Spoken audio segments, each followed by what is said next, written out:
की, तो ज़्यादा लोग इसके विरुद्ध में थे। उन्होंने डिवीज़न मांगी, वोटिंग मांगी, इन्होंने वोटिंग नहीं कराई।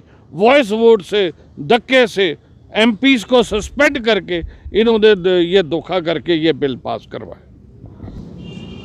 जय भारत जय किसान। हम लोग यहाँ पर दिल्ली पर जंतर मंतर इस एरिया में आए हैं। आप देख रहे हैं कि सिंधु बॉर्डर पे किसान का जो आंदोलन चल रहा है पिछले एक महीने से, उस आंदोलन के आपने कल कवरेज देख लिया। तो उस आंदोलन के साथ साथ यहाँ पर भी किसानों के जो बिल है उसके खिलाफ यहाँ पर भी आंदोलन चल रहा है। यहाँ पर कांग्रेस के मेंबर ऑफ पार्लियामेंट है, कई सारे एमएलए भी यहाँ पर धरना पर बैठे हैं। पिछले 13 दिन से यहाँ पर धरना पर बैठे हैं इस बिल के खिलाफ। तो यहाँ पर कड़ी ठंड है, आप देख रहे हैं यहाँ का माहौल। इस ठंड में भी इतने दिन से यहाँ पर ये धरना प्रदर्शन चालू है। तो इस बारे में हम जो यहाँ के एमपी है उनसे बात करते हैं कि ये धरना आंदोलन कब से शुरू है और कैसे शुरू है और ये आगे कैसे जारी रहे। ये आज 13वां दिन है इस धरने का, और ये किसानों की आवाज़ बुलंद करने के लिए यहाँ धरना लगाया गया है। किसानों को ये दिल्ली के अंदर नहीं आने देते, तो हमने जंतर मंतर में दिल्ली के दिल में किसान का झंडा ऊंचा किया हुआ है।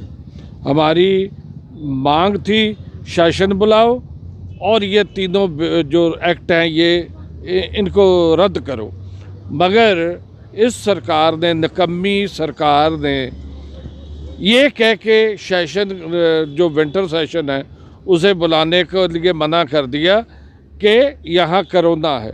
मैं इस सरकार से पूछना चाहता हूँ कि जब आप बिहार में इलेक्शन में लाख 50 हज़ार लोगों की रैली करते थे तब कोरोना का डर नहीं था। जब आप हैदराबाद म्यूनसिपल कॉरपोरेशन की इलेक्शन में बड़े बड़े रोड शो करते थे तब वो कोरोना कहाँ था। जब आप रोज़ जा रहे हैं, कभी नड्डा जी जाते, कभी अमित शाह जी जाते हैं बंगाल में, तो तब कोरोना कहाँ है। ये जो 5.5 लाख 6 लाख लोग बाहर बैठे हैं उनको कोरोना का डर नहीं है। आपको सिर्फ डर अपने एमपीज़ को बचाने का है। आप बहाना बना रहे हो, आपकी टांगें कांप रही है, आपका अंदर खोखला हो चुका है, आपका ज़मीर मर चुका है, आप अपने लोगों की बात नहीं सुन रहे। 26 लोग इस ठिठुरती ठंड में अपनी जान से हाथ धो बैठे। इन जुल्मियों का, इन तानाशाह लोगों का उस पर भी मन नहीं पचीसा और वो जुल्म पे जुल्म डाले अपने लोगों पे। मैं आपके माध्यम से ये बताना चाहता हूँ कि जैसी एकता देश के किसानों में और ख़ासकर पंजाब हरियाणा के किसानों में मैंने देखी है, ऐसा कभी नहीं देखा था। आज देश का किसान धर्म जात से ऊपर उठ के एक मुठ में हो चुका है और इस पापी सरकार को, इस जुल्मी सरकार को ये गिरा के छोड़ेगा। जी, ये बिल लाने से पहले कोई चर्चा हुई इस बारे में, इस बिल के बारे में कि ये बिल हम ला रहे? तो बिल्कुल इन्होंने कोई चर्चा नहीं की। पहले तो रात के अंधेरे में जब लोग कोरोना में मरे थे, लॉकडाउन हुआ था और कोई घर से बाहर नहीं निकल रहा था, ये इन्होंने ये ऑर्डिनेंस से ये कानून बना दिया। और जब इस बार सेशन हुआ जो उसमें इन्होंने बिल ले आए, हमने सभी ने विरोध किया और क्योंकि इनकी एब्सोल्यूट मेजॉरिटी है लोकसभा में, वहाँ से इन्होंने पास करा दिया। और जब बारी आई राज्यसभा की तो ज़्यादा लोग इसके विरुद्ध में थे। उन्होंने डिवीज़न मांगी, वोटिंग मांगी, इन्होंने वोटिंग नहीं कराई। वॉइस वोट से, धक्के से एमपीज़ को सस्पेंड करके इन्होंने ये धोखा करके ये बिल पास करवाया। तो देश में तकरीबन 70 से 80 करोड़ किसान हैं, तो ये सरकार किसके हित में काम कर रही है? देखिए ये तो देखिए, अगर आप ध्यान से देखें, जो 1% देश का पूंजीपति है उसके पास 43% देश की पैसा है, और जो सबसे नीचे वाले 50% लोग हैं उनके पास 2.3% पैसा है। इतना बड़ा फर्क है।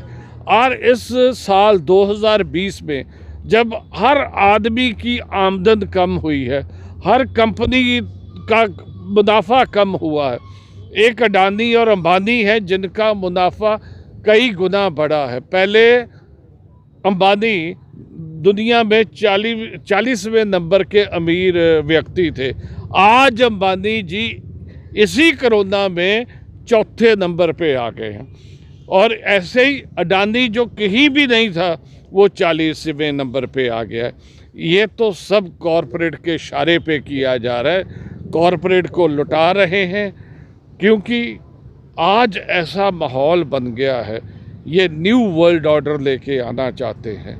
यहाँ कोई भी आदमी सेल्फ एम्प्लॉयड ना हो, सिर्फ ये 2-3 बड़े घराने हो, उन्हीं की नौकरी करे, उनकी चाकरी करे, उनके मजदूर दुनिया बन के रहे, मगर ये होने नहीं देंगे। हम इस कॉरपोरेट को झुका के जेड़ा छोड़ेंगे। आज जो देश का सारा किसान है वो सारा इस बिल के ख़िलाफ़ है। ये काला कानून जो है नरेंद्र मोदी जी ने सिर्फ अंबानी और अडानी के कारण बनाया है और हम इसका विरोध करते हैं। जितनी देर तक ये कानून वापस नहीं होगा हम उतनी देर तक यहाँ ही जंतर मंतर पे बैठे रहेंगे। अभी तो ये है कि मैंने 16 से लेके 20 तारीख तक मैं भूख हड़ताल थे, उसके बाद फिर कंटिन्यू करेंगे भूख हड़ताल। कम से कम 4 से 5 लाख किसान दिल्ली राजधानी की सीमा पे डटे हुए, यही अच्छा काम है। किसकी बदौलत? जो अपने आप को किसान हितैषी, गरीबों का मसीहा, साधारण परिवार से अपने आप को कहने वाला प्रधानमंत्री आज 5 मिनट का वक़्त इन किसानों से मिलने के लिए नहीं निकाल सकता है, तो क्या कह सकते हैं सरकार से? क्या उम्मीद रख सकते हैं? आज सीधे तौर पर ये आरोप ही नहीं है, सिद्ध हो गया है कि ये सरकार पूंजीपतियों की सरकार है। आज देश के किसान सड़कों पर है। कांग्रेस पार्टी के हमारे सांसद, उस सम्मानित सदन जहाँ कानून बनते हैं, आज उनसे बातचीत नहीं की जाती है, उन्हें सुना नहीं जाता है, किसानों को नहीं सुना जाता है और 3 काले कानून थोप दिए जाते हैं। ये भाजपा की पुरानी नीति रही है। जब जब भाजपा से प्रश्न उठते हैं, उनसे प्रश्न पूछे जाते हैं, तो भाजपा इसी तरह के काम करती है। चाहे वो CNRC का आंदोलन हो, चाहे अब किसानों का आंदोलन हो, और कुछ नहीं बना तो इस संगठन को बदनाम करने के लिए, किसानों को बदनाम करने के लिए आए दिन नित दिन आरोप प्रत्यारोप लगाते हैं। लेकिन किसानों की एकजुटता और उनकी मांग ने सिद्ध कर दिया है कि किसानों की ना तो कोई जात है ना धर्म है, किसान किसान है। ये अपने खेत में जाता है, अपना पसीना बहाता है, अन्न उगाता है और देश के लोगों का पेट भरता है। तो देश के प्रधानमंत्री को समझना पड़ेगा, ये 3 काले कानून आप किसानों के जैसे हितैषी बता रहे हो, ये हितैषी नहीं है। ये काले कानून उनके भविष्य को ख़त्म कर देगा। उनके खेत खलियान के लिए, उनके जीवन के लिए काले कानून बनाए गए हैं। ये केवल और केवल चंद पूंजीपति जो शायद इनको चंदा मुहैया कराते हैं, उनके इशारे पे ड्राफ्ट किया गया, उनके इशारे पर इस संक्रमण काल में लागू किया गया, थोपा गया। इससे बड़ा उदाहरण नहीं हो सकता है कि लोग इस बीमारी से त्रस्त हैं, वहाँ पे इस तरह के कानून किसानों पे थोपे जा रहे हैं।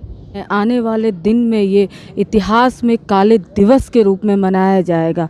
ये तो जग जाहिर हो चुका है कि जो मोदी सरकार जो है वो पूंजीपतियों की सरकार है, अंबानी और अडानी की सरकार है। इन्होंने किसानों की, जो देश का अन्नदाता, जिस पे देश की 125 करोड़ जनता जो है वो निर्भर है, जिनके कृपा से हम रोटी खाते हैं, और किस तरीके से इस सरकार ने इस काले कानून को लाकर हमारे देश की जो रीढ़ की हड्डी है किसान, उनके ऊपर जो प्रहार किया है। देखिए, भारत के 62 करोड़ किसान और मजदूरों के खिलाफ जो मोदी सरकार ये जो काला बिल लेकर आई है, और जिस टाइम में लेकर आई है, कोरोना टाइम में, जिस टाइम में हमारे देश के अंदर माताएं बहनें हमारे बुजुर्ग मर रहे थे, और मोदी सरकार ने लोकसभा और राज्यसभा को खुलवा के और जिस तरह से ये बिल पास किया है, ये बहुत ही बड़े षड्यंत्र था और इन लोगों की साजिश है।